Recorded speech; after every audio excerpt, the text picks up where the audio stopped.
Bonjour.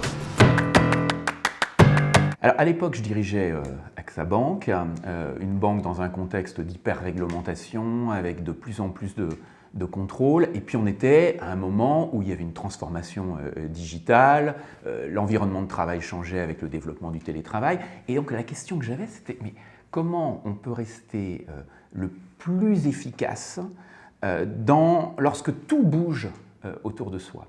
Et il y a eu ce hackathon chez AXA, avec un certain nombre d'idées qui sont ressorties, et j'ai été très séduit par l'idée de la fondatrice de CocoWorker. À l'époque, ça s'appelait ITU, qui justement apportait cette brique culturelle au moment où, de toute façon, c'était le facteur humain qui primait pour générer la transformation.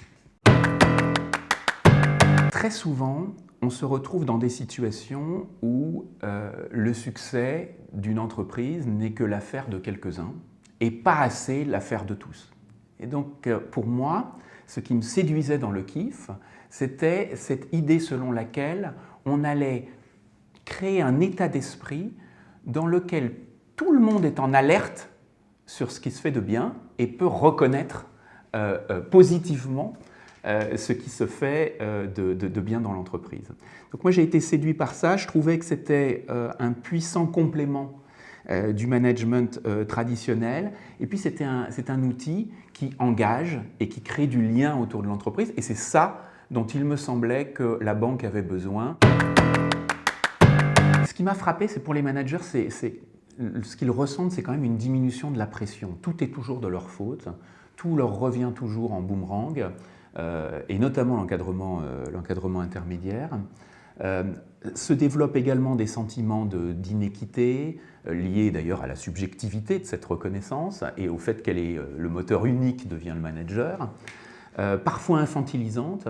Et donc moi j'ai constaté que se développait un état d'esprit différent dans l'entreprise, et donc on avait ce poids de la subjectivité qui diminuait, et pour les managers du coup, le fait de se sentir mieux.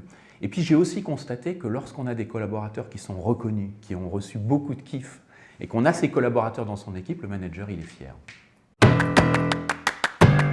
Les collaborateurs, ce qui m'a frappé, c'est que la première chose qu'ils ressentent, c'est qu'on leur fait confiance. On ne peut pas développer un discours de confiance dans l'entreprise, de culture de confiance, et pas donner à un moment donné des preuves qu'on leur fait réellement confiance.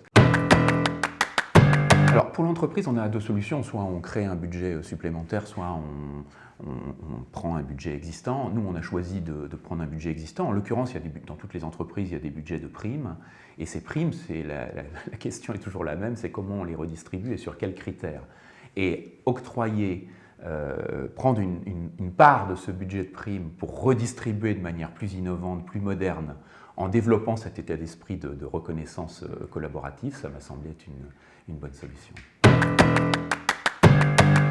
La première chose, c'est qu'on est prêt quand on n'a pas trouvé toutes les solutions à un certain nombre de problèmes. Moi, j'avais des problèmes d'encadrement, de maturité de cet encadrement, de capacité d'entraînement et de performance du management.